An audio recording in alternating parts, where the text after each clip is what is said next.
జ్ఞానం మీ భవిష్యత్తును నిర్మిస్తుంది. డిజిటల్ ప్రపంచంలో మీ విజయానికి మార్గదర్శి. ఇక్కడ మీరు నేర్చుకుంటారు, ఎదుగుతారు. Digital path with Ajay. Learn and grow and move forward. అందరికీ నమస్కారం. ఈరోజు మనం కేవలం ఒక యోగాసనం గురించి కాదు, మన జీవితాన్ని సమూలంగా మార్చగల ఒక శక్తివంతమైన ప్రాచీన రహస్యం గురించి తెలుసుకోబోతున్నాం. అదే సూర్య నమస్కారం. దీని మూలాలు వేదాల కాలం నాటివి. ఇక ఆలస్యమెందుకు, పదండి ఈ అద్భుతమైన సాధన గురించి లోతుగా తెలుసుకుందాం. చూడండి, చాలామంది అనుకుంటారు సూర్య నమస్కారం అంటే జస్ట్ ఓ ఫిజికల్ ఎక్సర్సైజ్ అని, కొన్ని ఆసనాలు కలిపి చేసే ఓ వర్కౌట్ అని. కానీ అసలు నిజం అది కాదు. ఇది ఒక మహాసాధన, అంటే ఒక గొప్ప ఆధ్యాత్మిక అభ్యాసం. ఈ స్లైడ్లో ఉన్న వాక్యం ఎంత శక్తివంతమైనదో కదా. ఇది మన జీవితాన్ని మార్చగలదు, ఎందుకంటే ఇది శరీరం, మనస్సు మరియు ఆత్మలను ఏకం చేసే ఒక ప్రక్రియ. మన పూర్వీకులు, అంటే వేద ఋషులు, వాళ్ళు సూర్యుడిని కేవలం ఆకాశంలో వెలిగే ఒక గోళంగా చూడలేదు. వాళ్ళు సూర్యుడిని ప్రత్యక్ష నారాయణుడు అని పిలిచారు. అంటే మన కళ్లతో చూడగలిగే దైవం అని, ఈ భూమిమీద ఉన్న సమస్త జీవరాశికి ప్రాణాధారము అని నమ్మారు. ఈ లోతైన గౌరవభావమే సూర్యనమస్కారమనే అద్భుతమైన సాధనకు పునాది వేసింది. సో ఈరోజు మనమేం తెలుసుకోబోతున్నామంటే, ముందుగా ఈ పవిత్ర నమస్కారం గురించి, తర్వాత అది మన శరీరాన్ని ఎలా మేల్కొలుపుతుందో చూద్దాం. ఆ తర్వాత మనస్సుని ఎలా శాంతపరుస్తుందో, మన ఆత్మను ఎలా శక్తివంతం చేస్తుందో కూడా తెలుసుకుందాం. చివరిగా ఈ ప్రాక్టీస్ని ఎలా మొదలుపెట్టాలో చూద్దాం. సరేనా? స్టార్ట్ చేద్దామా? సరే, మరి మొదటి టాపిక్ మన శరీరం.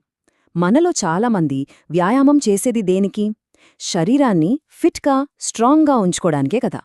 మరి సూర్య నమస్కారం మన శరీరానికి ఎలాంటి అద్భుతాలు చేస్తుందో ఇప్పుడు చూద్దాం.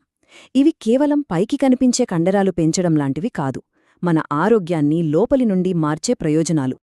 ఒక్కసారి ఈ నంబర్ చూడండి, 95%.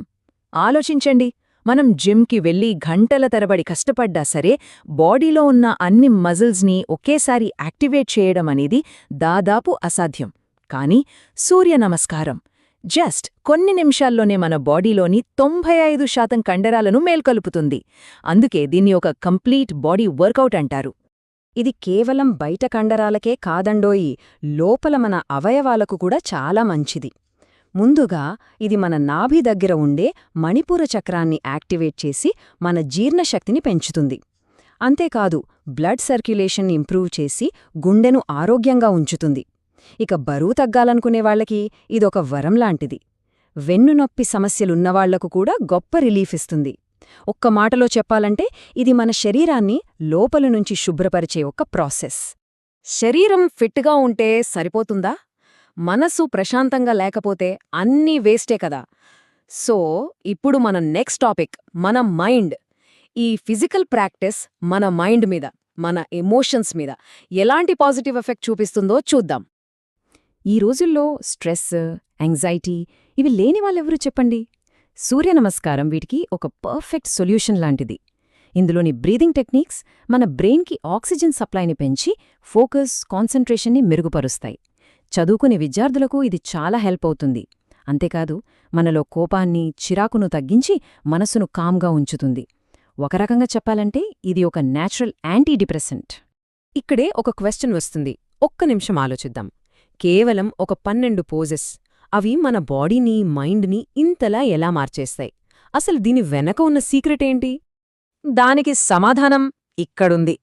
సూర్య నమస్కారం యొక్క అస్సలైన పవర్ ఎక్కడుందంటే, మనలోని శరీరం, మనస్సు మరియు ఆత్మ, ఈ మూడింటినీ ఒకే సింక్లోకి, ఒకే రిథంలోకి తీసుకురావడంలోనే ఉంది.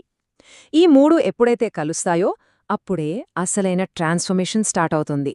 ఇప్పుడు వరకు మనం ఫిజికల్, మెంటల్ బెనిఫిట్స్ చూశాం. ఇప్పుడు ఇంకొంచెం లోపలికి వెళ్దాం, అంటే మన ఎనర్జీ సిస్టంలోకి. ఈ ప్రాక్టీస్ యొక్క స్పిరిచువల్ సైడ్ని ఇప్పుడు చూద్దాం. మన బాడీలో 7 మెయిన్ ఎనర్జీ సెంటర్స్ ఉంటాయి, వాటినే చక్రాలు అంటాం కదా. సూర్యనమస్కారంలో ఉన్న ప్రతి ఒక్క ఆసనం ఈ చక్రాలను యాక్టివేట్ చేస్తుంది. మన వెన్నెముక కింద ఉండే మూలాధార చక్రం దగ్గర మొదలైన ఈ శక్తి ప్రవాహం అలా పైకి ప్రయాణించి మన తలపైన ఉండే సహస్రార చక్రం దగ్గరకు చేరుకుంటుంది. ఈ ఎనర్జీ ఫ్లోనే మనలో ఆధ్యాత్మిక చైతన్యాన్ని మేల్కొల్పుతుంది. మనం రోజూ స్నానం చేసి శరీరాన్ని ఎలాగైతే క్లీన్ చేసుకుంటామో, మరి మనసు సంగతేంటి? దాన్ని ఎలా క్లీన్ చేసుకోవాలి? రెగ్యులర్గా సూర్య నమస్కారం చేస్తే మన లోపల పేరుకుపోయిన నెగటివ్ ఫీలింగ్స్ అంటే భయం, కోపం, అసూయ ఇలాంటివన్నీ మెల్లమెల్లగా కరిగిపోతాయి. మన ఆత్మ ప్యూరిఫై అవుతుంది. ఓకే, ఇన్ని బెనిఫిట్స్ ఉన్నాయని తెలిసాక మరి దీన్ని ఎలా మొదలుపెట్టాలి అని అందరికీ అనిపిస్తుంది కదా? డోంట్ వరీ, ఇది చాలా సింపుల్. ఇప్పటిదాకా మనం ఎందుకు అనే దాని గురించి మాట్లాడాం. ఇప్పుడు ఎలా అనే ప్రాక్టికల్ విషయాల్లోకి వెళ్దాం. మంచి రిజల్ట్స్ రావాలంటే ఈ 3 సింపుల్ రూల్స్ గుర్తుపెట్టుకోండి. నంబర్ 1, సూర్యోదయం టైంలో చేయాలి. ఎందుకంటే ఆ టైంలో మన చుట్టూ ఉన్న ప్రాణశక్తి చాలా ఎక్కువగా ఉంటుంది. నంబర్ 2, ఖాళీ కడుపుతో చెయ్యాలి. అప్పుడే బాడీ ఫ్రీగా మూవ్ అవుతుంది. ఇక నంబర్ 3, ఉదయించే సూర్యుడి వైపు అంటే తూర్పు వైపు తిరిగి చెయ్యాలి. ఆ సన్ ఎనర్జీని మనం అబ్జర్వ్ చేసుకోవడానికి ఇది హెల్ప్ అవుతుంది. ఎన్నిసార్లు చెయ్యాలి అని టెన్షన్ పడొద్దు. ఇక్కడొక సింపుల్ గైడ్ ఉంది, చూడండి. మీరు ఒకవేళ బిగినర్ అయితే రోజుకు 3 రౌండ్లతో స్టార్ట్ చేయండి, చాలు. కొంచెం అలవాటయ్యాక 6, ఆ తర్వాత 12 రౌండ్లకి వెళ్ళొచ్చు. ఒక్క విషయం గుర్తుపెట్టుకోండి, కౌంట్ ముఖ్యం కాదు, క్వాలిటీ ముఖ్యం. ఎంత శ్రద్ధగా చేస్తున్నామన్నదే పాయింట్. సరే, ముగించే ముందు ఈ ఒక్క ప్రశ్న గురించి ఆలోచించండి. ఆకాశంలో సూర్యుడు ప్రతి ఉదయం ఉదయిస్తాడు, అది మనకు తెలుసు. కాని మనలో ఉన్న సూర్యుడు ఎప్పుడు ఉదయిస్తాడు? మనలోని ఆ వెలుగు, ఆ చైతన్యం ఎప్పుడు మేల్కొంటుంది? దీని గురించి ఆలోచిస్తూ ఉండండి. ఈ విశ్లేషణ ఉపయోగపడిందని ఆశిస్తున్నాను. ధన్యవాదాలు.